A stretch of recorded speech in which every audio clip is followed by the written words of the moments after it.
فرستاده میشه روی دروازه مقابل بازیکن استقلال. میداودی خیلی خوب میزنه ضربهشو، یه ضربه دیدنی از میلاد میداودی که تو به تیر دروازه تیر دروازه کوبون.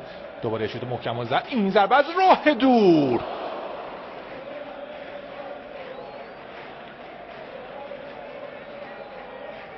اکبرپور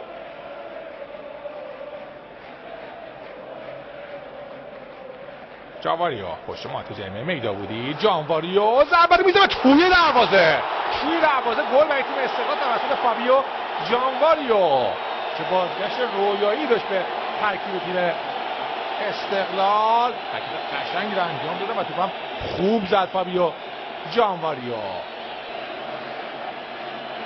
یه باری با نگاه میکنی